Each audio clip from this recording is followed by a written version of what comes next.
Boa noite a todos, sejam todos muito bem-vindos ao segundo webinário da série História de Empreendedor.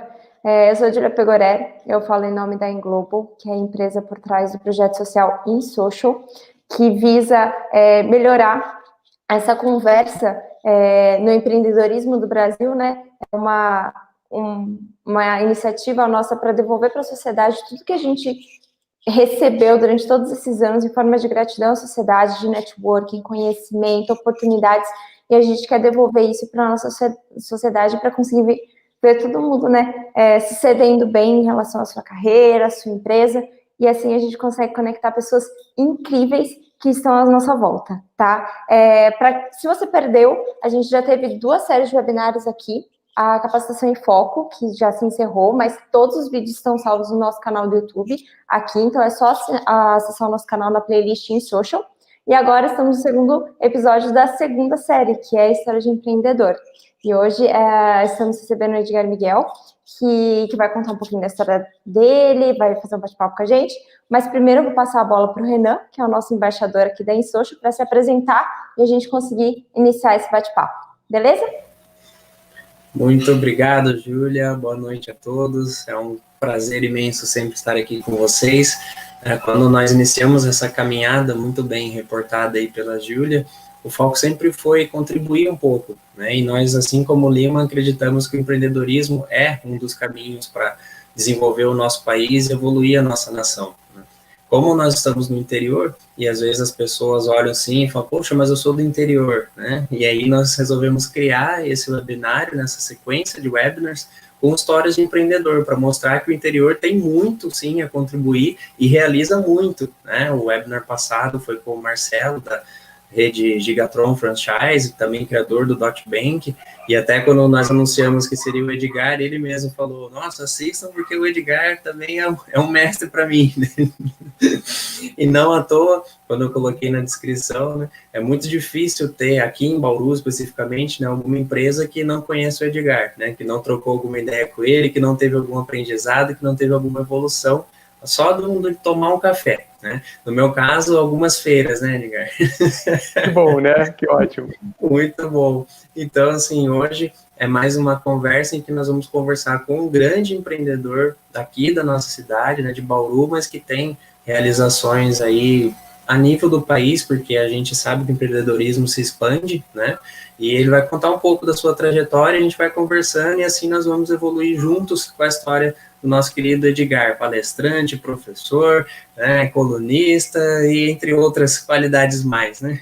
Edgar, agora é com você. Bem, gente, queria agradecer muito o convite, muito me honra mesmo, o projeto é fantástico, feito por pessoas fantásticas, então me sinto lisonjeado realmente pelo convite, por estar aqui. Eu acho que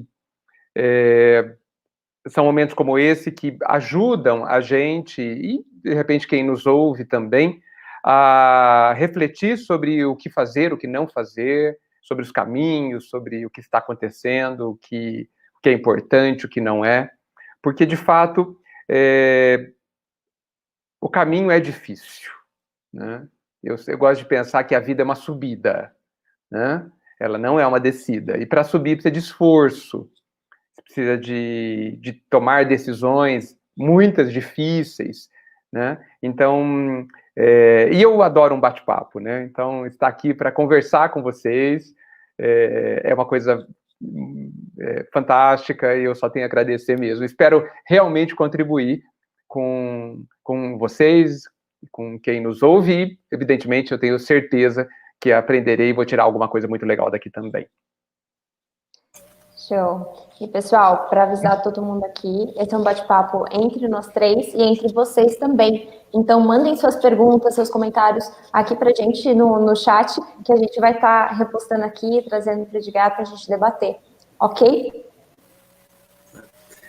Edgar, como que foi o início da sua trajetória, né? Quando você se olhou e falou assim, sou um empreendedor, né? Ou até antes disso, né? Porque talvez o próprio conceito, ele tem suas nuances, né? Hoje é muito mais comum, né? Talvez quase impossível você encontrar alguém do ramo de empresas que não saiba sobre empreendedorismo, né?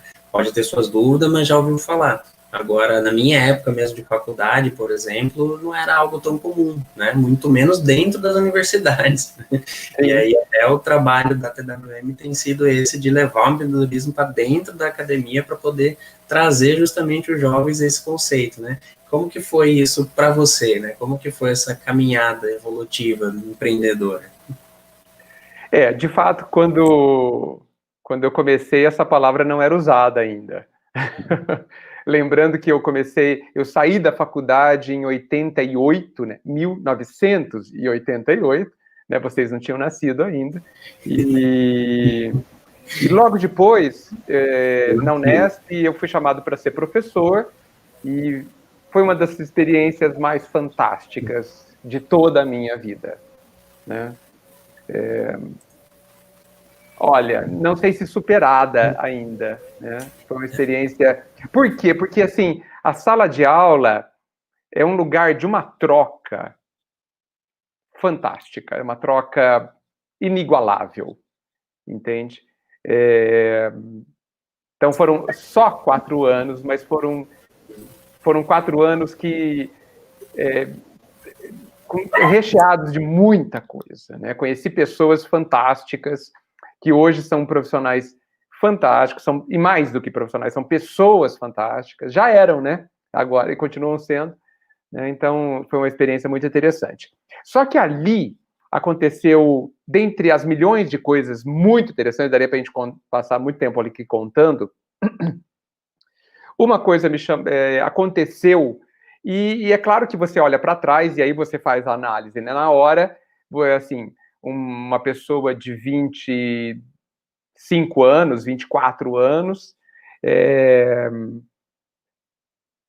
sem experiência, né? Porque eu acho que após os 40 que eu comecei a achar que o que eu estava pensando tinha alguma sustentação. É verdade mesmo. Quando eu fiz 40, eu falei assim, parece que o que eu penso vale para alguma coisa, faz sentido. Antes disso, são tantas dúvidas, são tantas descobertas, eu acho que é uma grande fase de descoberta. Enfim, professor da Unesp, 4 anos, tal, uma carreira pela frente, né? Você se estabelece dentro da área acadêmica, mas eu olhei, eu tentei, em algum momento, eu não sei porquê, ou por conta de algumas insatisfações da academia, eu olhei para frente e falei assim, como será aqui daqui a 30 anos? Tá? E eu não gostei do que eu vi, né? E ali eu comecei a fazer um planejamento de mudança de carreira. Eu nem sabia que era isso que eu estava fazendo. Mas eu me planejei para sair dali. Sair de um lugar seguro, né, estável, né, de muito menos exigências do que o mercado privado, né, mas que tem as suas exigências também. E, bem, algum tempo depois saí de lá e saí porque começaram a surgir alguns clientes, né, como professor da Unesp, né, e saí para montar minha primeira empresa, acho que a primeira de 6 empresas, não sei direito, né, e essa empresa foi na onde eu morava, né? A gente trabalhava, né?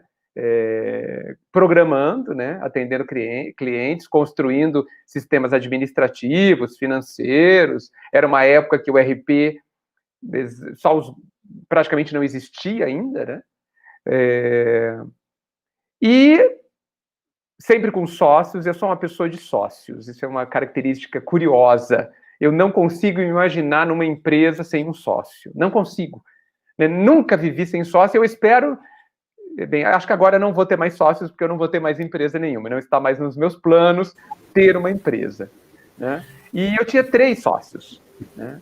E é um aprendizado fantástico. Depois dessa empresa, essa empresa durou 9 anos, depois ela se encerrou e eu fui para outra empresa, e ali fiquei mais 6 anos, e me tornei sócio dessa empresa também. Aprendi muitíssimo, né? E eu estou bem. A primeira, vamos dar nome, né, às empresas, né? Talvez a primeira vocês não conhecem, ela já não existe mais, chamava-se Futuro Informática, né? Ficava ali na 15 de novembro, era muito delicioso, né? Assim, depois tivemos funcionários. E veja, aprende fazendo, né? Planejando, a faculdade não dá nenhum tipo de instrução sobre isso, né? A gente aprende a programar, a fazer análise de sistemas na faculdade, né? E só, né? Mas você aprende, né? Você procura inspiração, lê alguma coisa, faz algum curso, mas a parte mais importante que eu quero tirar desse começo já você precisa... Se você não sabe o que você quer, você precisa saber o que você não quer. Eu acho, nesse começo, muito difícil saber com segurança o que se quer. Mas é preciso saber o que não quer, né? Então, no caso, na Unesp, eu gostava muito do que estava fazendo ali. Muito. Muito. Mas eu não gostei do futuro daquela situação, né? Então, eu saí, e ali eu aprendi a primeira coisa, que eu só vim ter esse conhecimento estruturado na minha cabeça anos depois. E o conhecimento é o seguinte: mude antes que você tenha que mudar. Esse é o primeiro conhecimento. Fale, Renan. Edgar, esse ponto é algo que talvez todo empreendedor em início de jornada se tenha, né? Porque é muito difícil que ele já não tenha alguma ocupação, né? Ou que ele já não se sustente de alguma forma. Né? E você tinha um sustento bom, né? Como você nos colocou, estabilidade, né? E tudo mais, embora tenha toda uma questão aí no estilo Flávio Augusto de que estabilidade não existe, né? Mas num cenário brasileiro, né? Você tem, salvo as devidas proporções, você já tinha toda uma estrutura ali que te suportava e, enfim, que você gostava do que fazia. Muito. Então, esse ponto aí que você colocou agora, né? Você não foi forçado, né? Não foi uma situação, não, eu não gosto mais disso, então eu vou largar e vou fazer, que aí seria como uma força, né? Você teve que mudar. Você olhou para um futuro, né? E decidiu que aquilo não era o que você queria, mesmo gostando muito do presente, né? Então, como que foi para você esse processo decisório, né? O Flávio Augusto vai chamar isso de ponto de inflexão, e a matemática também, né? Sim. Porque você trocou o certo pelo duvidoso, muito duvidoso, né? Porque eu acredito que em termos de proporção, né, quando você deixou a Unesp e assumiu a sua empresa, o rendimento também mudou bastante, né? Sim. Olha, eu vou falar uma coisa para vocês. Eu vou falar algumas coisas aqui e não pensem que era sabedoria. Entendeu? Então, é isso que eu acabei de falar. Mude antes que seja preciso, parece uma coisa bastante sábia. Mas eu só vim descobrir isso 20 anos, 15 anos, 10 anos depois. Entendeu? E eu vou falar uma outra coisa que não é minha, que tem a ver com o que foi feito ali. Existe um consultor aqui em Bauru chamado Davidson De Luca, melhor dizendo.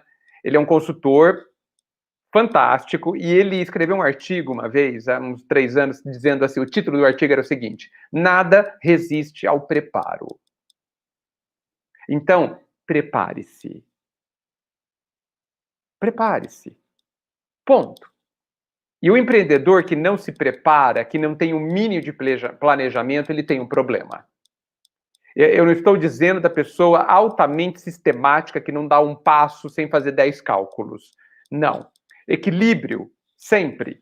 Né? Você tem que ter um mínimo de planejamento na onde o planejamento faz todo sentido. Então, para sair... o processo decisório de sair da Unesp foi um processo que surgiu por causa de uma angústia. Entende? Eu estava bom, estava muito bom, mas por algum motivo que eu não sei explicar, eu olhei para frente. Puxa, mas vai ficar bom? Não, não vai ficar bom. Eu entendi que não ficaria bom. Entendi que eu não gostaria. Eu senti uma vontade de ser exigido. A Unesp não me exigia nada. As únicas pessoas que me exigiam eram os alunos. Né? Então, eu precisava que me exigissem eficiência. Não foi o meu primeiro emprego. Antes, durante a faculdade, eu trabalhava no Bradesco, no centro regional que ficava ali em Pederneiras.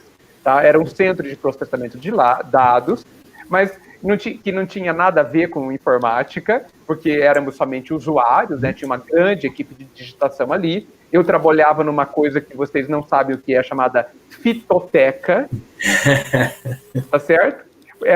Ali era um mainframe, né? Ou seja, um supercomputador, vamos pensar assim, tá bom? Ocupava uma sala gigantesca e ele só trabalhava com fitas gigantes, tá bom? Desse tamanho assim, ó. Fitas de 40 centímetros de largura, rolos de fita. E eu cuidava dessa biblioteca de fita, chamada fitoteca. Então, assim, não me acrescentou nada em termos técnicos, mas me acrescentou em termos de relacionamento, de profissão, de aprender a trabalhar, conviver com lideranças, etc, etc. Muito bem.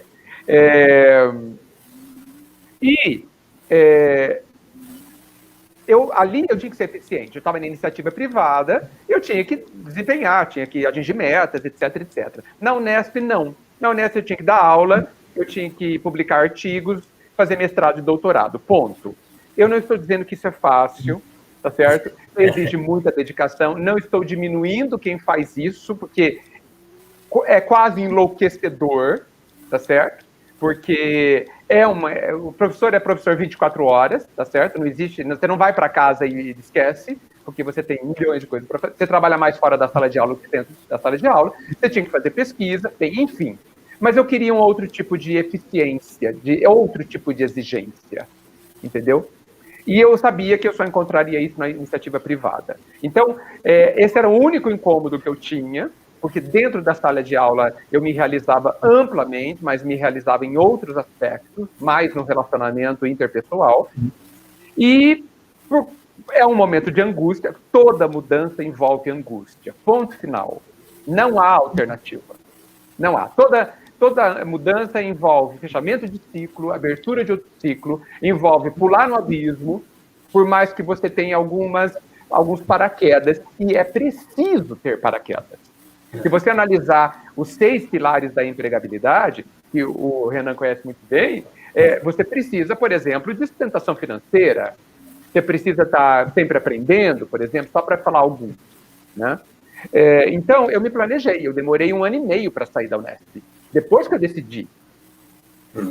Tá? Eu não sou uma pessoa de ímpetos.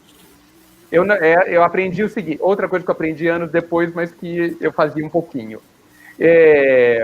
Decisões simples, demore 5 minutos para tomar. Decisões mais complexas, demore horas. Decisões muito importantes, coloque várias noites de sono no meio. Várias noites de sono. E eu sou assim, tá? Eu não tomo decisões importantes do dia para a noite. Muita calma, muita calma. Eu não compro carro do dia para a noite, entendeu? Para mim, comprar um carro, comprar um carro por quê, onde, qual vai ser, tá? Muita calma, entendeu?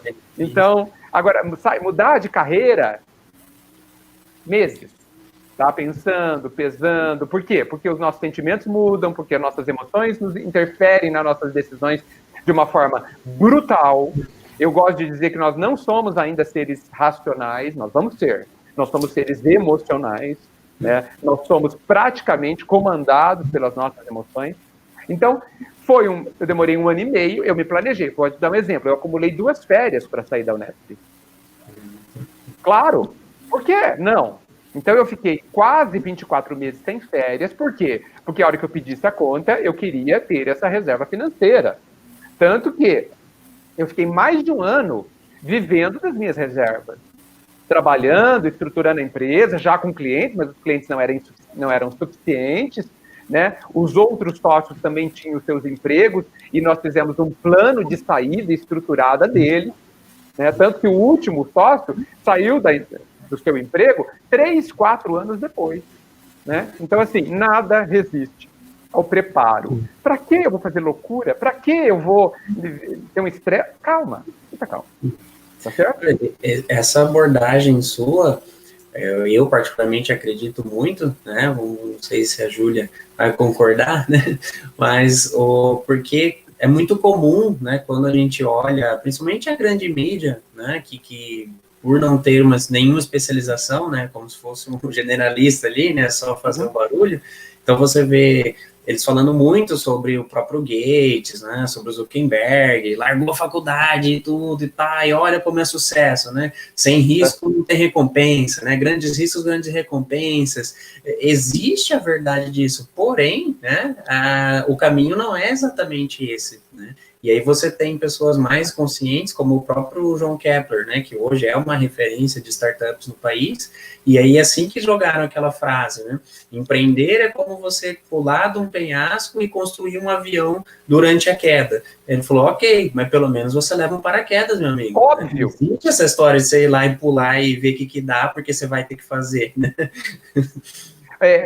A gente precisa tomar cuidado, porque essa história de pular do abismo e construir o avião é típico de adolescente.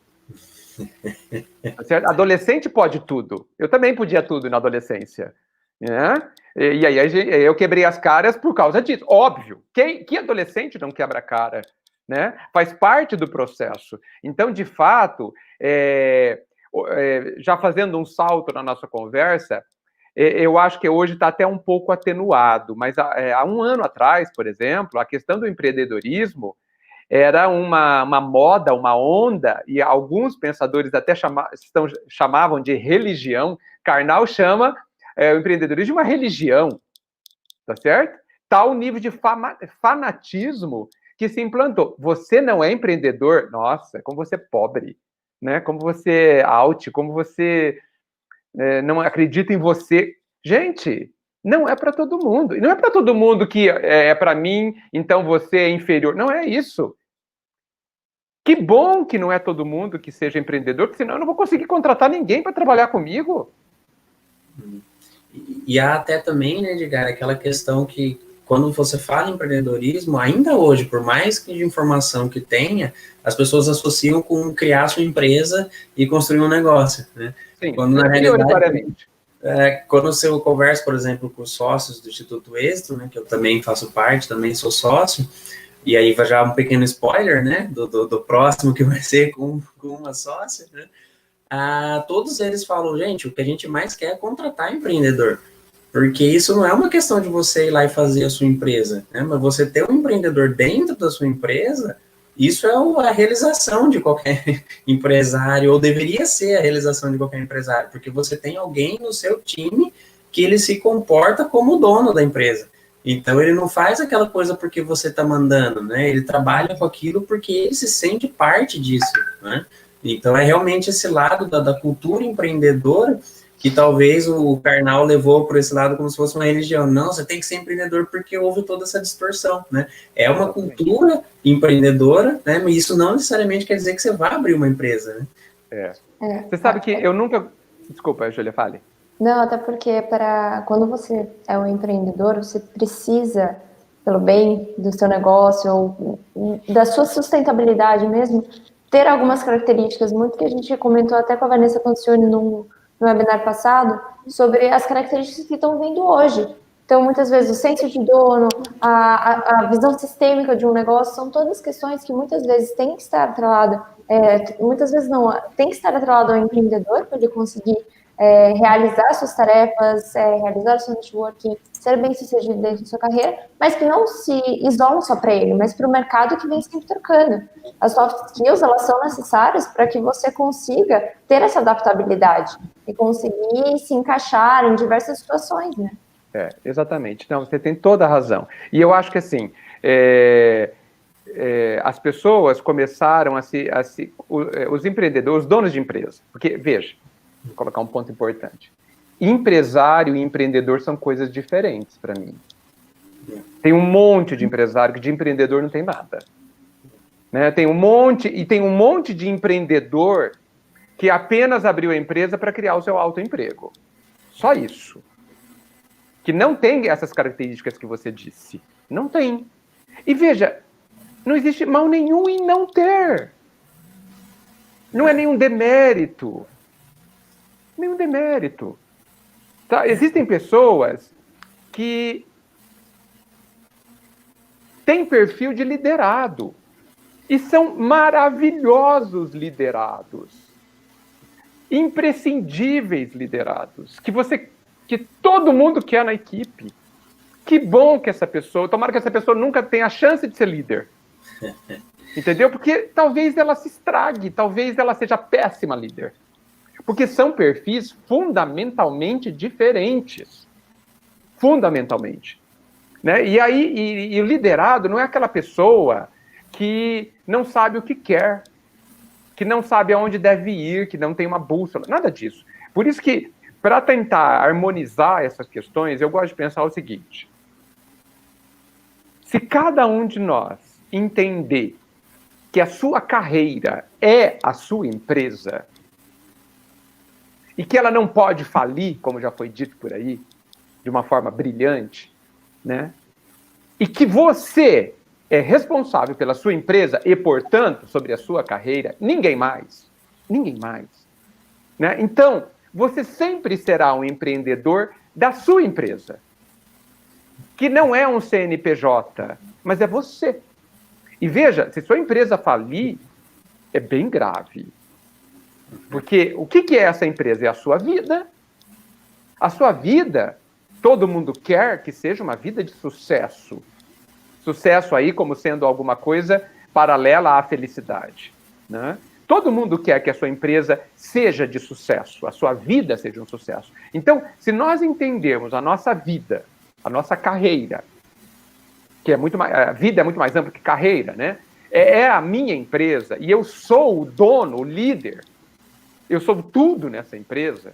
Eu sou o empreendedor dessa empresa. E aí eu posso ser líder, eu posso ser a pessoa que não quer mudança. Eu conheço profissionais que ainda bem que eles não querem mudança. É o Ainda contraponto. bem. Porque, olha, por exemplo, uma vez tinha um funcionário que, sabe aquele funcionário que chega e faz todo dia a mesma coisa? Sabe? Mas faz muito bem a mesma coisa. E era o que precisava ser feito, né? Olha, você esquecia. Ele fazia sem dúvida. Sabe aquela pessoa que tem que cuidar do backup? Só isso, tem que cuidar do backup, por exemplo, né? E ela cuida como se fosse o filho. E você pode esquecer desse assunto. Eu tinha um sócio que era muito líder. É ainda, né? Muito ativo e tal. Ele falava, você não precisa demitir essa pessoa. Essa pessoa não é ambiciosa, ela faz sempre a mesma coisa. Eu falei para ele, professor, ainda bem. Ele é o perfil certo, no lugar certo. Ele está feliz. Pergunta para ele se ele está feliz. Está feliz. Mas, gente, essa pessoa vai continuar 10 anos fazendo a mesma coisa? Vai. 10 anos. Júlia, feliz, né? Feliz. Sabe aquela pessoa que você vai lá uma vez por mês e fala, tá tudo bem. Puxa, olha, seu trabalho é fantástico. Pronto. Ela tem combustível e motivação para 6 meses. Mas faça isso todo mês, minha recomendação. Por que eu vou colocar uma pessoa ambiciosa nesse lugar? Ela não dura 15 dias. Ela não aguenta a rotina 15 dias. E nós precisamos, na empresa, de pessoas diversificadas. Eu preciso de alguém que seja ultra dinâmico, e eu preciso de alguém que seja bastante, eu não vou falar a palavra acomodado, porque é uma injustiça, mas bastante estável. Gente, uma casa não para em pé sem alicerce. E a característica do alicerce é que ele jamais muda. Ele não sai do lugar. Ele não quer sair do lugar. Tá certo? É legal que isso puxa vários pontos que você falou pra gente hoje, né? Da questão do autoconhecimento, de você saber pelo menos o que você não quer. Porque eu acho que durante toda a nossa jornada, muitas vezes, é imposto pra gente que uma lista de ascensão, você tem que fazer assim, você tem que começar com a lista, subir, chegar no cargo de liderança, e às vezes não é aquilo para você. E você tem que ter a consciência para poder falar assim, não. Saber quais são os seus valores, o que você busca, porque às vezes você recebe uma grande oportunidade de gerência que você vai ganhar mais, por exemplo, mas aquilo não vai te fazer bem. Então não vai valer a pena para você. Então você tem que saber e falar assim, olha, desculpa, muito obrigada pela oportunidade, mas eu prefiro ficar no operacional. E tá tudo bem. Tá maravilhoso. Júlia, você falou duas coisas que você falou bastante coisa, mas eu vou pensar duas coisas que eu considero importantíssimas. Primeiro, desde a minha adolescência, eu sempre detestei que me dissessem o que eu tinha que fazer. Então esse papo, não, você tem que... Calma, quem decide sou eu. Sou eu que decido se eu tenho o quê. A vida é sua. Uma vez eu estava vendo um lançamento de uma plataforma de uma grande empresa brasileira, que eu não vou dizer o nome, porque eu vou fazer uma crítica. E o dono da empresa, o CEO, tal, né, grande empresa, nacional, né, falando assim, você tem que. Eu falei assim, eu já saí do evento.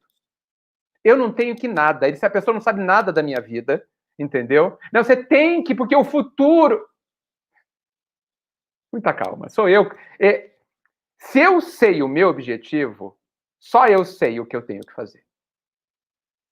Então, essa pessoa que estava falando, ela não sabe do meu objetivo. Então, ela não tem autoridade para me dizer o que eu tenho que fazer. Então, é a primeira coisa que você usou essa palavra. Ah, você tem que... Não, você não tem nada. Eu não tenho nada. Eu rejeito isso. Né? Ah, você tem que ser empreendedor, você tem... Calma. Não sei. Eu preciso saber. Primeira coisa. Segunda coisa. Oportunidade. Ah, olha, você vai ser promovido, vai ganhar o dobro. Eu digo o seguinte, isso só é uma oportunidade se esse fato me levar aonde eu quero ir. Senão, não é uma oportunidade. Mas, Edgar, você vai ganhar o dobro. E vai perder o triplo emocional. Pronto. Não, eu vou perder. Talvez eu perca. Talvez eu não chegue lá. Por exemplo, eu saí da Unesp, eu estaria na Unesp até hoje. Jamais eu seria mandado embora lá. Tá certo? Eu tinha estabilidade lá.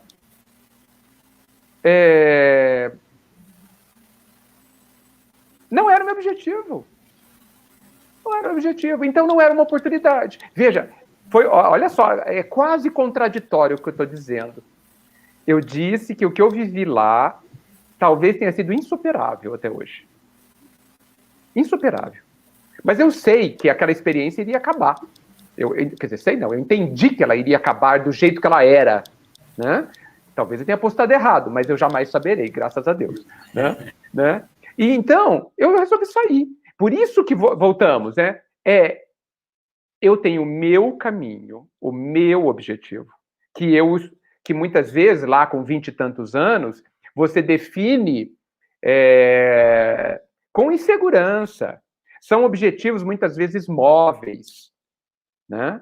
São objetivos que, a cada X anos, você percebe que se alteram. E, recentemente, eu descobri que é normal se alterarem. Hoje eu tenho 55 anos. Quando eu tinha uns 49 anos, eu estava conversando com um amigo meu, e não sei o que, tal.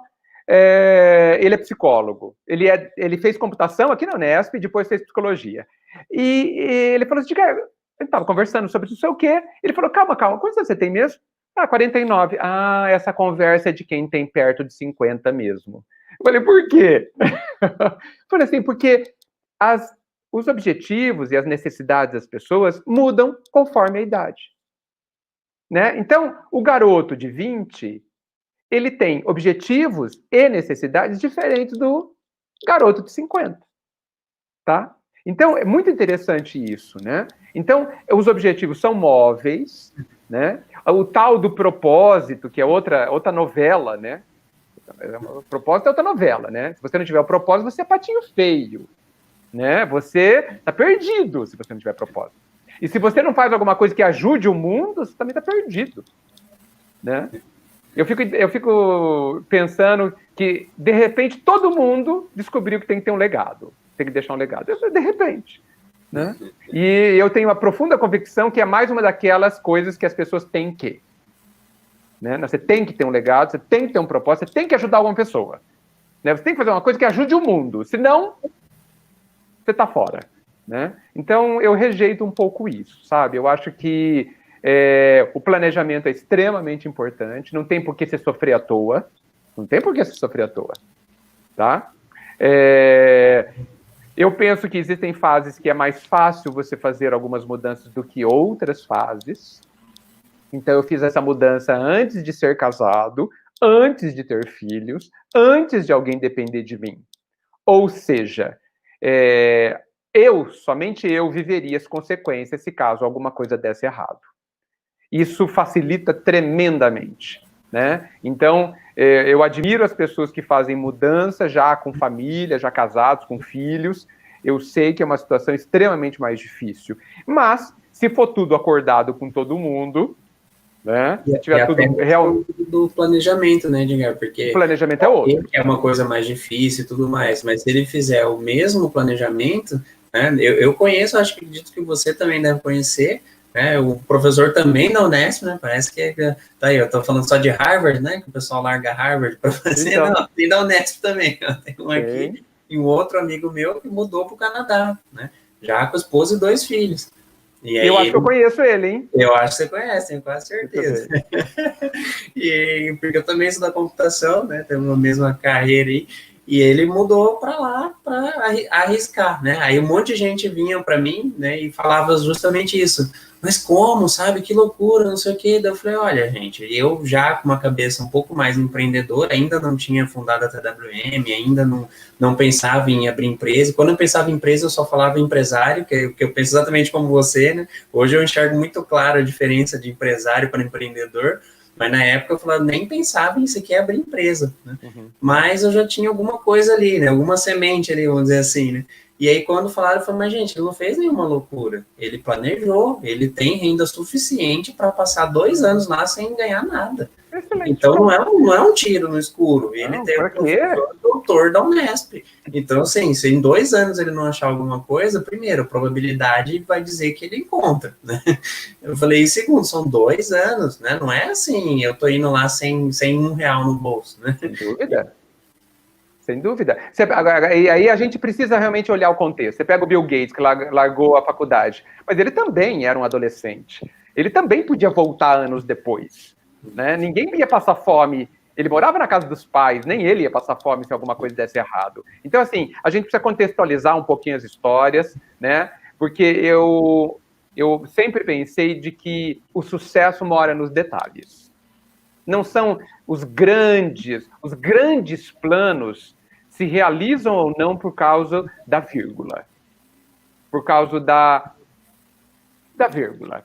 Né? Uma grande árvore resiste a tempestades, mas às vezes é derrubada por um cupim. Por um monte de cupins, um monte de vírgulas. Né? Então, eu sempre tentei prestar muita atenção aos detalhes. Os detalhes fazem a diferença. Você vê uma empresa, não, nós vamos implantar isso. É uma ideia boa ou ruim? Geralmente é uma ideia boa. Mas como vai ser implantado?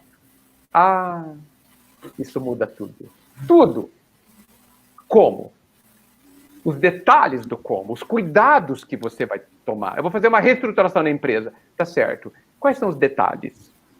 Os detalhes determinam as coisas. Né? Como que as pessoas vão ser comunicadas? É um detalhe. Né? Pode desestruturar a mudança inteira, né? Inteira. Você se sente não valorizada, né? Por exemplo, você manda um e-mail e fala, a partir de segunda mudou tudo. Né? Eu tenho 20 anos aqui, e aí você me manda um e-mail e fala, vou mudar tudo, né? Sim, ou seja, 5 pessoas morreram só nesse e-mail, né? Ficaram largadas lá, né? Outra coisa extremamente importante, não acredite no que você está vendo.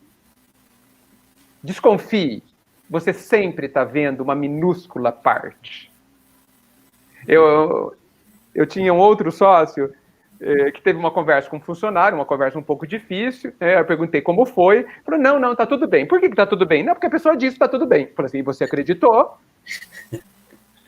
Por que você acreditaria? Não, mas ele disse. Eu falei, sem dúvida que ele disse. Por quê? Porque ele disse para você, que é o dono da empresa. É óbvio que ele ia dizer isso. Vai dizer que tá ruim, que a culpa é dele ainda, né? Exatamente. Não, essa pesca, a culpa é sua e tal. Não, mas ele disse. Eu falei assim, eu entendo o que ele disse. Por quê? E por que a pessoa, o meu sócio, acreditou no funcionário? Porque ele é assim. Ele é uma pessoa franca. Ele diria. Entendeu? Então, ele falou assim, mas quando eu digo... É porque é. Eu falei assim, eu sei que você é assim. Uma pessoa íntegra. Mas assim, não estou dizendo que a outra pessoa seja íntegra, mas assim, nós vivemos quase que comandados pelos nossos medos, né? Nossos medos praticamente determinam também as nossas ações. E aquele funcionário podia ter um medo, certamente que tinha medo de ser mandado embora, de ser mal avaliado, depende da posição dele naquela reunião.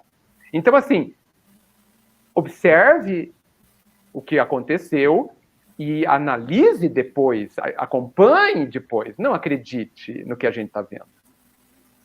Eu penso o seguinte, não foi eu que disse, apesar que, de novo, eu imaginei uma determinada coisa e depois eu vi. Uma empresa é que nem uma garrafa. Aonde está o gargalo de uma garrafa, gente? No topo. Pronto. Aonde está o gargalo de uma empresa? No topo. Nos líderes, nos donos. Aliás, eu gosto de dizer, todos os problemas de uma empresa estão nos donos. Não é todo. Quando você fala dessa questão startup, empresa tradicional, né? A maior bronca, né? Ou a maior sangria na empresa tradicional, estruturada, de décadas de existência, é justamente isso que você acabou de colocar, né? Esse engessamento, porque até que seja dada a ordem para que se execute determinada tarefa, aquilo teve que passar por vários líderes até chegar em quem decide, para depois voltar e aí sim ser executado, né? Então é um gargalo realmente muito grande, né? Sim, sim. E veja, eu nem estou falando só de gargalo em termos de grandes níveis hierárquicos, como você comentou. Gargalo também no sentido de um estreitamento que lembra uma limitação, sabe, Renan e Júlia? Né? Porque, veja, digamos que uma empresa tenha 2, 3 sócios, e a empresa tenha 60 pessoas. Eu fico pensando, será que a soma das 60 pessoas cria um contexto menos sábio do que a soma de 3? Será que 3 pessoas são mais sábias do que os 60 juntos? Alinhados, olhando para o mesmo lugar? Não sei. Não sei. Pode falar, gente. Deixa eu só contar um negocinho que aconteceu, Júlia. E eu tive quase que uma prova sobre isso. Na última empresa que eu tive, chamada Triata, né, eu vendi essa empresa para a Fint Soluções, que é uma empresa do Grupo Mandalite, em 2014. Foi a última e possivelmente vai ser a última mesmo. Nós fizemos um dia uma pesquisa de clima. Tá? Contratamos uma pessoa para isso, e como nós éramos só em 30 pessoas, ela decidiu, e nós concordamos, fazer uma pesquisa de clima em 100% dos funcionários. 100% dos funcionários foram entrevistados durante 2 horas. E ela apresentou para a gente o resultado final dessa pesquisa de clima. Evidentemente, sem revelar nome de ninguém, foi altamente confidencial. Gente, a visão das 30 pessoas sobre os problemas da empresa foram de uma lucidez inacreditável. Parecia que, se os 30 fossem uma pessoa só, eles sabiam de tudo. Tudo. Eles sabiam todas as coisas boas, e todas as dificuldades, e todos os problemas que tinha na empresa. Ela listou os problemas. Listou. Todas as panelas se reuniram, né, Edgar? Cada panela teve o seu diálogo ali. Sim. Meu Deus, ela conversou separadamente com 30 pessoas e ela, juntando esse quebra-cabeça, deu o todo. É impressionante. Então, a gente não pode dispensar essa visão que está espalhada na empresa e que precisa ser juntada. Não pode. Isso é muito precioso. Júlia, desculpa, eu te interrompi. Não, eu queria até puxar um ponto que você estava falando um pouquinho antes, sobre a questão do questionamento. Sobre você questionar, né, o que você está vendo, mas também questionar o que acontece ou o que é um costume. Eu escutei uma história há poucos dias atrás sobre um maquinista o maquinista do trem, ele já trabalhava com aquilo há muitos anos e já chegou na idade do filho dele substituir ele. E quando ele estava passando as informações para o filho de como ele deveria fazer, ele falou assim, filho, quando você parar o trem, você desce e dá uma batidinha na roda, tá? Aí o filho dele falou assim, mas por quê? Ele falou assim, menino, eu tô aqui há mais de 30 anos, o que você tá me questionando? Só bate na roda. E vocês sabem por que tem que bater na roda? Porque aparentemente o maquinista não sabia. Tanto a roda do trem quanto do caminhão, você tem que dar uma batida no pneu, porque se tiver algum defeito, alguma trinca ou alguma coisa assim, ele vai fazer um som diferente. Você sabe que tem risco de você continuar por superaquecimento, atrito e tal. Então você tem que bater para você identificar o problema antes. Então, essa questão do questionamento é que muitas vezes os processos, as coisas que a gente faz está tão enraizada que a gente não para se perguntar o porquê daquilo, e às vezes aquilo já está ultrapassado, ou às vezes aquilo não é a melhor forma de se fazer, e às vezes a gente impede, muitas vezes por medo de fazer uma pergunta, ou por medo de questionar a situação, ou porque, não preciso, é assim há tanto tempo. E às vezes a gente deixa passar tanta coisa. A gente precisa, o empreendedor, aliás, todo mundo, precisa entender que o que você está vendo é uma pequena parte. Sempre. E o que você viu, você não entendeu. Se a gente partir desses dois pressupostos, a gente vai ganhar muito. Não, o que eu vi eu não entendi, e o que eu vi não é nem o começo do todo. Nem o começo. Eu tenho uma amiga que um dia estava fazendo um trabalho de desenvolvimento humano na minha empresa, na Triata mesmo.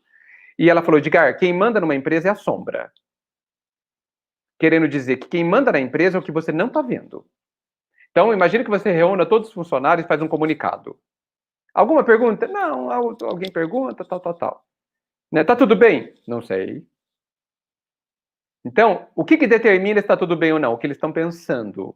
E você não sabe o que eles estão pensando. Né? Não sabe. Talvez você saiba alguma coisa através da Rádio Peão, da preciosíssima Rádio Peão. Né? Mas, assim, os donos sempre estão fora da Rádio Peão. Né? Então, os donos são os que menos sabem da empresa, geralmente. Os que menos sabem. Né? Mas, né, essa é uma das necessidades do empreendedor. Né? Uma empresa, conforme ela vai existindo, conforme o tempo vai passando, ela vai exigindo cada vez mais coisas do empreendedor, do dono, do empresário. E vai chegar um momento que ele vai exigir, que a empresa vai exigir coisas que o empresário não tem.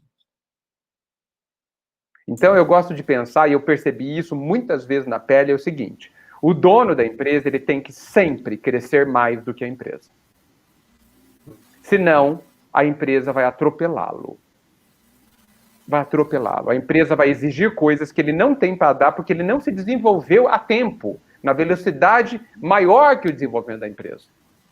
Né? Eu fico com muito receio dessas empresas que crescem em termos de tamanho, crescem ou incham, não sei dizer, né? Muito rapidamente, porque assim, por exemplo, eu estive, acho que em dezembro, numa empresa que ela dobrou de tamanho em 2019. A primeira pergunta que eu fiz para o dono da empresa: o que você fez com 60 funcionários a mais? Como que você aculturou 60 funcionários a mais? O dobro. 100%. Em 12 meses. Como que você fez isso? E olha, eu posso dizer talvez que tenha sido a primeira vez que eu ouvi uma resposta que me satisfez. Olha, qual foi a resposta? Não, ele deu um conjunto de respostas, um conjunto de medidas que ele fez, não foi uma só, né? O cuidado que ele teve nessa integração, nesse acompanhamento, porque veja, quando você dobra a equipe, né, você precisa que os líderes estejam preparados para receber essas pessoas. E veja, nós não estamos falando simplesmente de falar assim, olha, Renan, agora você começa a fazer tal coisa. Não é a gente não é o fazedor de tais coisas. Né? Eu faço parte começo a fazer parte de um organismo que tem regras, que tem regras tácitas, principalmente as tácitas, regras explícitas, que são as regras geralmente colocadas nos manuais, e nós estamos falando de cultura, e assim, isso precisa ser alinhado, precisa ser transmitido, precisa ser entendido, tá certo? Tanto que eu posso dizer para vocês, que se vocês me perguntassem qual é o maior problema de qualquer empresa, o primeiro, o top, o nível superior total, vocês vão ficar espantados, possivelmente, talvez. Mas o grande problema é o problema de comunicação. Eu ia chutar cultura, mas que no fim... É que a cultura é impactada, né? Então, o que é comunicação? Eu ouvia coisa assim, não, mas eu conversei com a pessoa, tá? Mas eu mandei e-mail, tá? A pessoa assinou um documento, tá? Mas ela entendeu. Mas eu disse... Gente, a comunicação, ela só ocorre quando o outro entende. Ponto. Mas eu coloquei no quadro de aviso, e daí? Primeiro, alguém leu? Segundo, alguém entendeu? Porque se ela não entendeu, você não falou com ela. Você não a atingiu. A comunicação, ela tem o poder de transformar as pessoas, transformar o mundo. Mas se ela não ocorre, nada aconteceu. Isso se não ocorreu, ao invés, um ruído, né? Que é uma comunicação truncada pela metade ou distorcida. Né? Então, assim, problema... Do mesmo jeito que ela transforma positivamente, né? Ela pode destruir tudo. Total. Porque, às vezes, quantas vezes você tem num e-mail, por exemplo, ou num texto, uma coisa boa para o funcionário, para a pessoa, só que essa pessoa que tem toda uma bagagem, uma cultura, digamos, tem muitos seus medos, tal, a hora que ela está lendo, ela vê que vai mudar, ela começa a se apavorar. Depende da forma como está escrito, depende da pessoa, ela não consegue terminar antes de entrar em pânico. E aí ela não entende o resto. Por quê? Porque os processos dela bloqueiam. Ela não lê. Ela lê, mas ela não entende. É a questão, né, que entre o que você disse e o que a pessoa entendeu, existe uma diferença muito grande, né? E você precisa validar se a mensagem foi realmente entregue conforme você pretendia que fosse entregue, né? É muito interessante essa questão que você trouxe sobre a cultura da empresa, Edgar, porque no Capacitação em Foco, né, nós trouxemos o José Maria, que é diretor da SDI, né, uma subsidiária lá da Samsung, e ele trabalhou justamente sobre a estrutura organizacional do Spotify. E aí ele trouxe essa estrutura organizacional para a SDI, porque eles tinham um desafio lá a ser vencido, né, a ser estruturado para poder atingir os objetivos da empresa, e houve todo esse processo que você descreveu aí, de comunicação, de entendimento, na realidade, de teste, né? Ele foi o primeiro a querer implantar. Porque ele falou, ele tinha uma equipe, e aí do dia para a noite veio e falou, não, agora a sua equipe é essa aqui, ó, triplicou. E agora, né? Aí ele foi justamente fazer o que você falou, se preparar, ele foi estudar qual cultura ele iria utilizar, né, que ferramentas ele tinha, e ele até falou justamente sobre essa estrutura do Spotify, que eles colocam como se fosse um template, né? Ele falou, não é um modelo, pegue aqui e execute exatamente isso, né? Ele falou, não, é um template. Então a ideia toda é essa. Agora, a implementação, aí você vai implementar de acordo com a sua realidade, vai fazer a adaptação ali de acordo com a sua realidade, né? E se tornou um caso de sucesso, né? Que a ponto dos funcionários dele aqui tá falando, é muito bom trabalhar lá assim. Aí o pessoal assistindo falando assim, onde que manda a vaga? Como que é trabalhar aí? E o funcionário defendendo, né? Então, acho que talvez esse seja o maior exemplo, né, de que uma empresa chegou lá, né, quando o seu funcionário defende a empresa, né? Exatamente. Quando você fala de implantar novas metodologias, tal, o que eu penso é que as metodologias precisam ser muito estudadas, né? Não existe panaceia, não existe um remédio que sirva para todos os problemas, para todas as doenças, para todas as culturas, tá? Não existe. Não entendo, nunca vi, não acredito. Por quê? Porque cada empresa é diferente da outra, né? E aí, o grande X é fazer essa análise de aderência E se preocupar com o como, né? Se preocupar com o como, né? Como vai ser feito, como isso vai ser executado, isso me parece extremamente importante. Você precisa cuidar dos detalhes. Precisa. Edgar, como que foi essa construção toda sua, né? A gente iniciou lá com você no seu ponto de inflexão, olhando o futuro e falando, não é o que eu pretendo para minha vida, quero abrir a minha empresa, foi lá, abriu, e depois vieram, tem um espaço aí de outras 4, né? Falou da Futura, falou da Fiat, e como é que foi essa evolução? Eu vou falar as principais, né? Algumas eram em paralela, tal, iniciativas mais assim, mais como investidores, tal. Depois, em 99, 2000, nós fechamos a Futura Informática e toda a empresa foi trabalhar na Lecom, que é uma empresa que existe até hoje e muito bem sucedida, né? Lá eu me tornei sócio também, né? Duas pessoas da Futuro se tornaram sócias lá, né? E eu fiquei lá até 2006. A Lecom foi uma das grandes experiências da minha vida, né? Talvez eu possa dizer que foi o período de maior aprendizado profissional, né? Aprendi muitíssimo nesses 6 anos, muitíssimo. Mas também chegou o momento de sair de lá, né? Então, em 2006, em junho de 2006,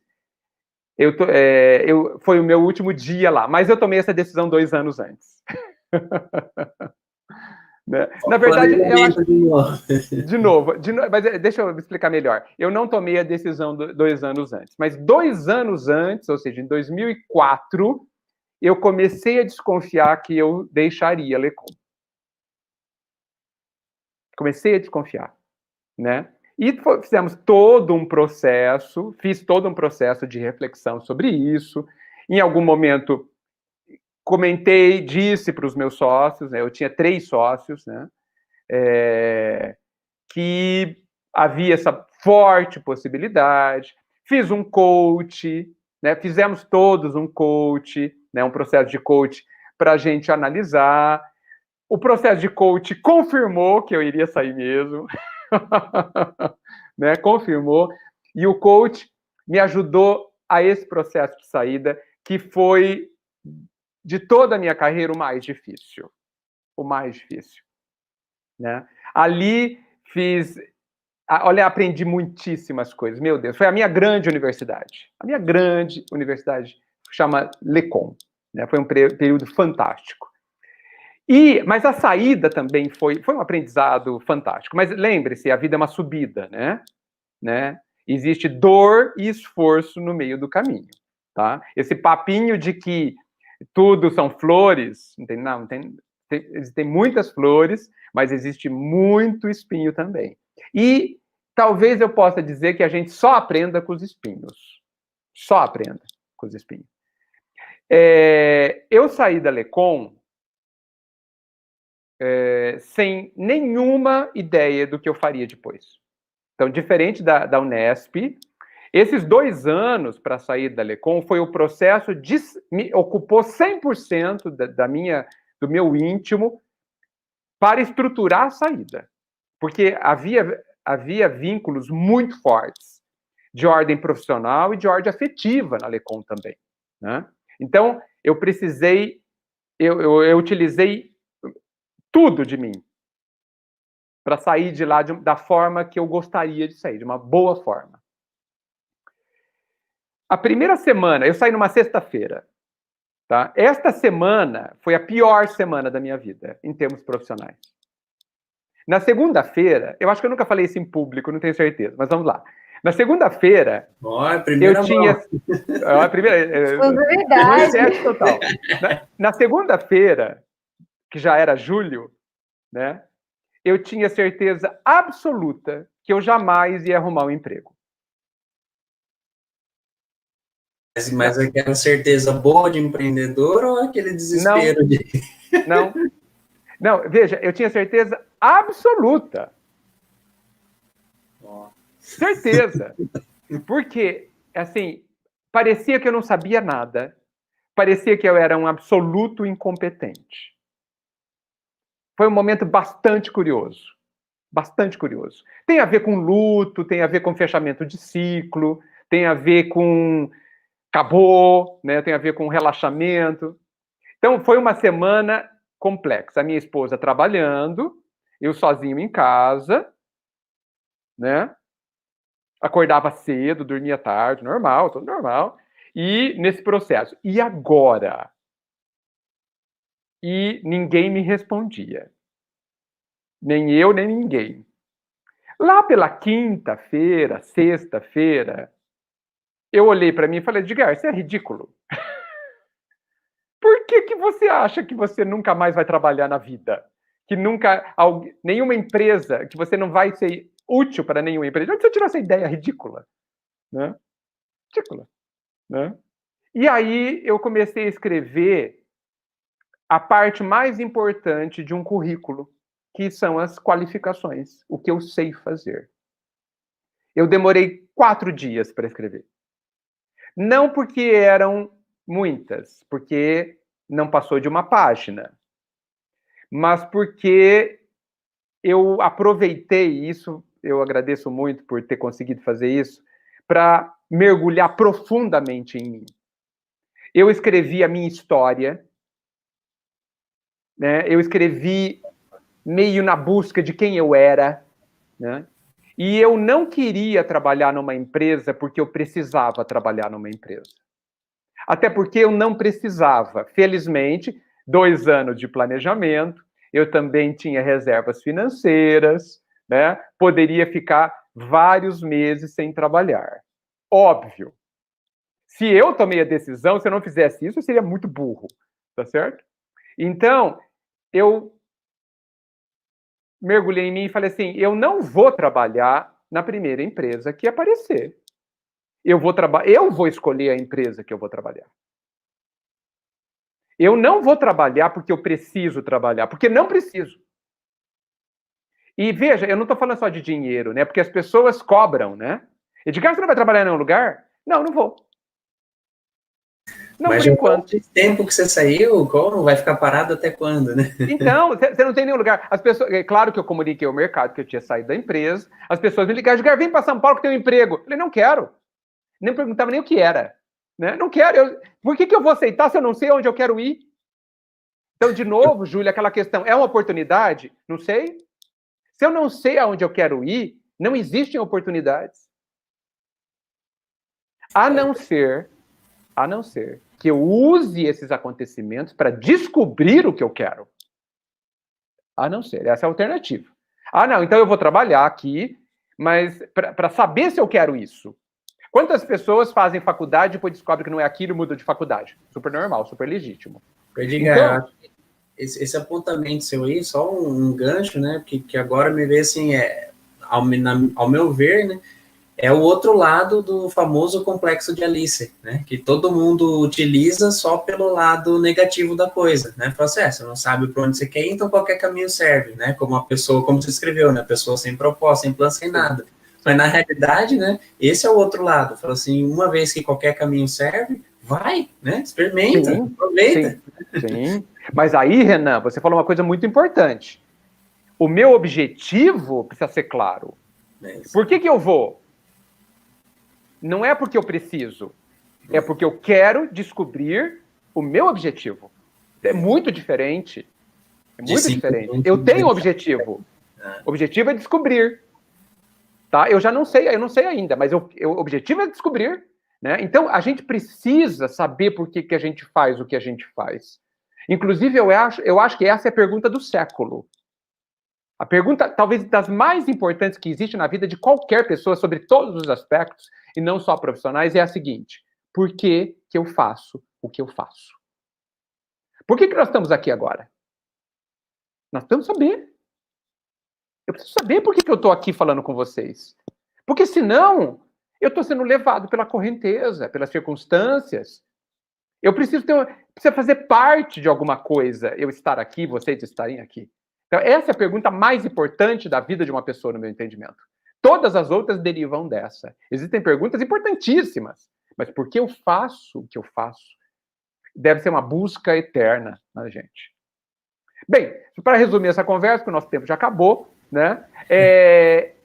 Eu escrevi o que eu sabia fazer. Veja, importante, eu não escrevi os cargos que eu participei, porque isso é irrelevante. Eu descobri o que eu sabia fazer.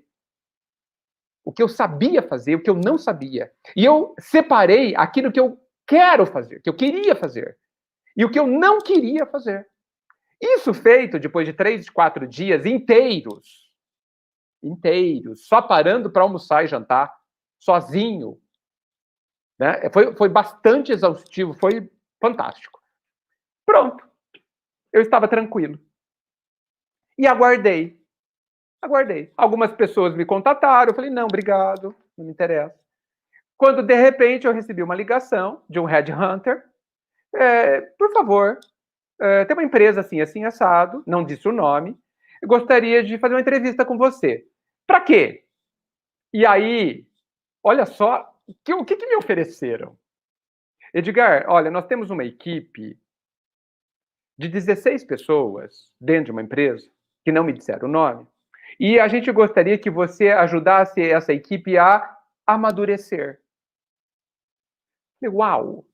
Aí eu perguntei, você não quer que eu seja chefe, líder dessa equipe? Não. Você quer que eu ajude essa... Tem o responsável pela equipe, é uma equipe muito jovem, é uma equipe muito técnica, tá? E eu quero que você nos ajude a amadurecer essa equipe, porque ela é fundamental. Eu falei, uau, vou para a entrevista. Bem, fiquei parado apenas 1 mês e meio, todo o processo, total, e fui fazer uma consultoria full-time de 1 ano e meio nessa empresa chamada Planai. Essa empresa não existe mais, ela foi comprada pela Nelson Pascoaloto em 2008, se não me engano. Exato. Aí eu já era nascido e estava na Unesp. Olha, pronto, olha. E aí, em 2007, nós criamos a Triata, né, com o meu sócio Walter e o Eduardo, né, que eram ex-Lecom também, eles também saíram da Lecom. No primeiro ano, eu fui só um sócio investidor, eu não quis sair da Planai, eu continuava lá na minha consultoria fantástica, full time, o dia inteiro, né, porque era fascinante, aprendi muitíssimo lá também. E quando a Planai foi vendida, eu entendi que o ciclo ali tinha se encerrado. E aí eu entrei na Triata, né, que funcionou até 2014, né, e em 10 meses antes de junho é um mês importante na minha vida, porque grandes acontecimentos acontecem em junho, né, nós vendemos, 10 meses antes, nós vendemos para um dos nossos principais clientes, né? Da mesma forma que a Nelson Pascoaloto era cliente da Planai e comprou a Planai, o Grupo Mandalite comprou a Triata e fomos todos para lá, né? E eu fiquei nessa empresa, né, trabalhando ali em vários setores, até fevereiro de 2019, mais de 1 ano, portanto, né? Ali eu fiquei até fevereiro de 2019, quando eu saí para uma nova mudança, né? Eu saí sabendo que eu não queria ter outra empresa e que também eu não queria trabalhar mais em nenhuma empresa, 8 horas por dia, né? E eu saí para fazer nada. É o que dizem, né? O seu nada, né? O meu nada. Sim. E aí, em 2019, eu lancei um livro, eu comecei a fazer graduação de novo, eu continuei a fazer mentorias e comecei a fazer algumas consultorias, só as legais. Pronto, é onde eu estou até hoje.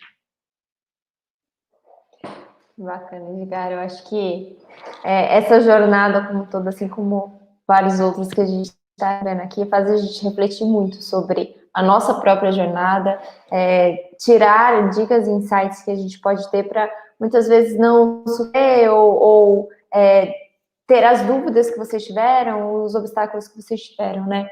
A gente já está para encerrar, tá? Tanto que eu mudei o nosso layout aqui para que vocês tenham acesso tanto ao site do Edgar quanto ao meu e-mail, caso vocês queiram enviar alguma dúvida ou não. E só o Fábio que que mandou uma questãozinha aqui que eu vou aproveitar para jogar aqui para vocês, tá? Tá.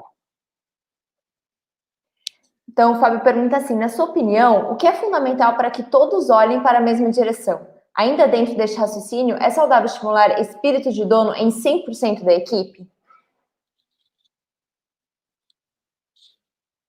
Ótima pergunta. Ei, Fábio. O Fábio faz perguntas difíceis. Conheço o Fábio. Ele está falando dentro de uma empresa, né?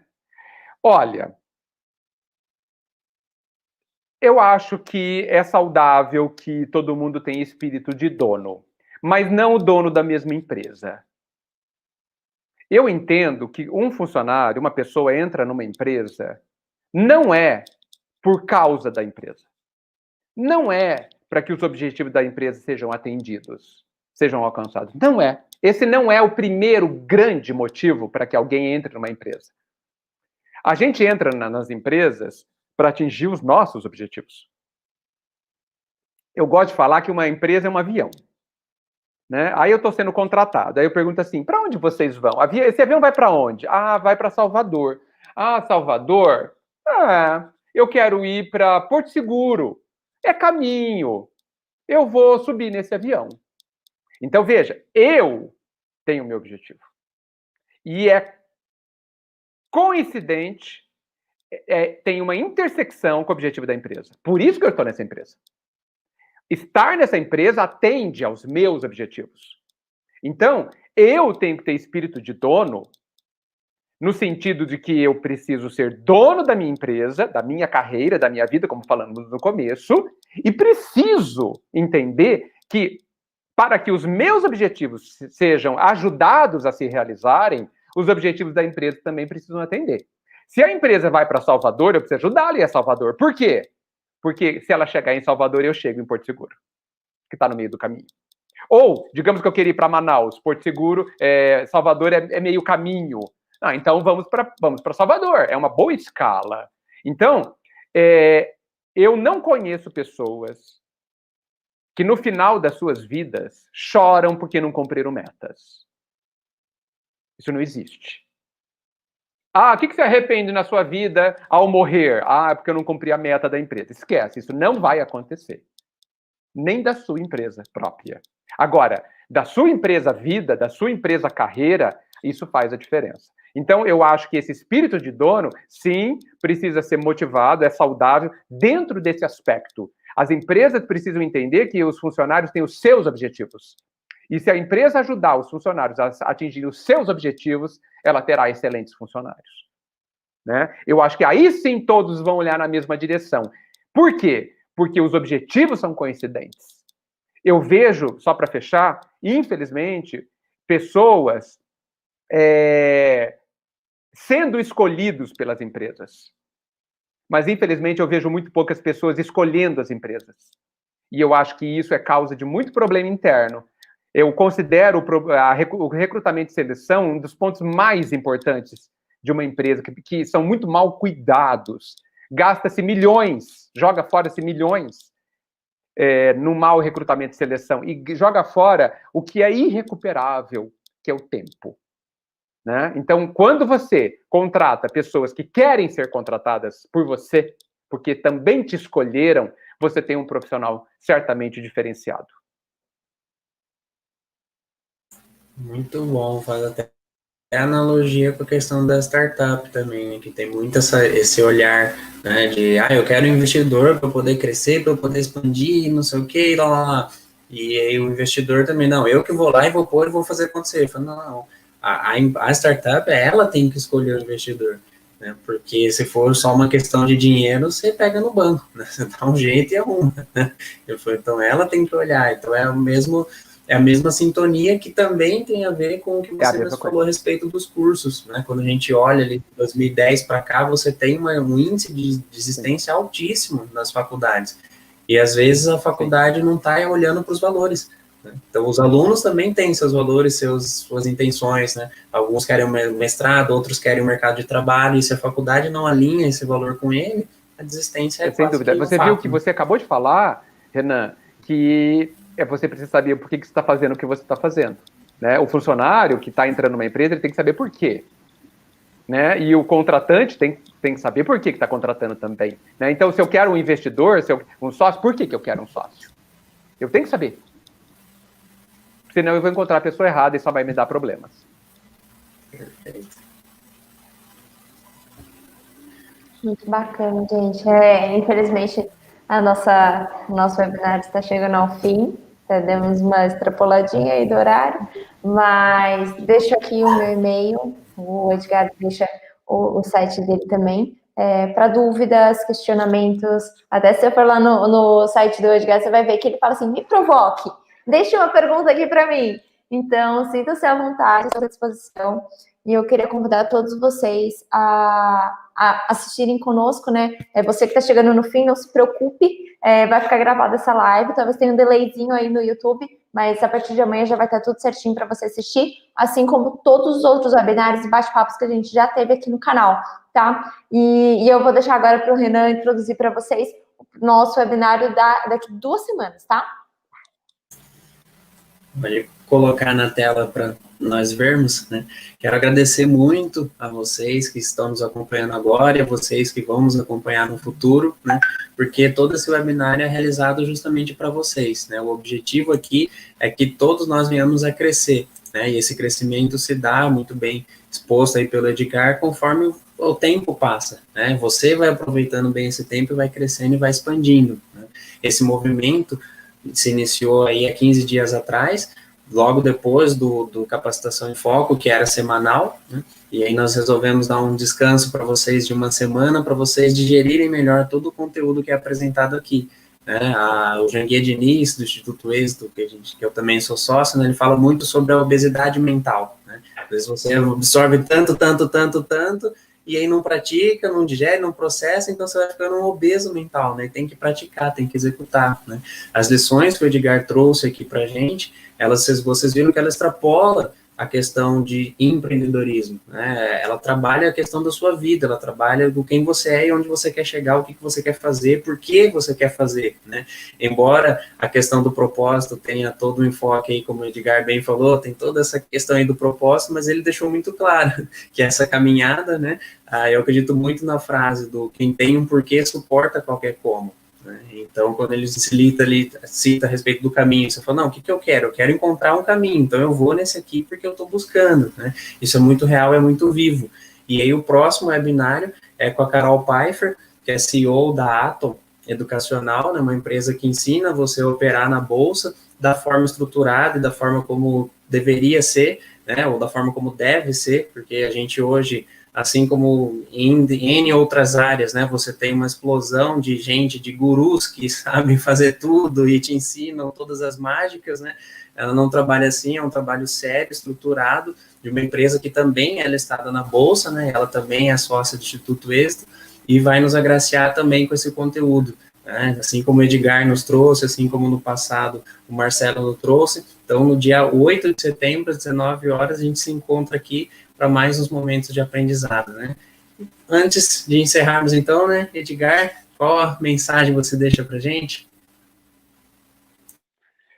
Não se esqueça da pergunta do século, né? Tente descobrir a todo custo por que você faz tudo que você faz.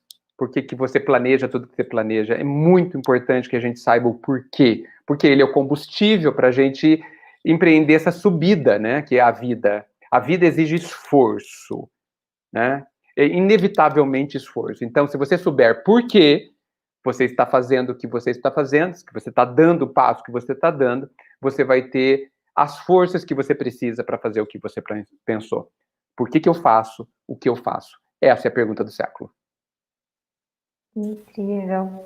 Muito obrigada, Edgar, pelo seu tempo, pelos seus ensinamentos. De verdade, muito obrigada mesmo. Esperamos poder encontrar com você novamente nessa nossa jornada, claro, que é a carreira, que é a vida. E a InSocial está de portas abertas para você e agradece de coração. Muito obrigado. Eu agradeço muito essa oportunidade. Muita luz a todos. Muitíssimo obrigado a todos, Edgar em especial, que é sempre um prazer muito grande falar com você e a gente extrapola a qualquer tempo. Obrigado. Quando o assunto é bom, né? Gostei muito, obrigado mesmo, viu? Obrigada, gente. E para você que está assistindo a gente te espera nos próximos webinários. Até mais, pessoal.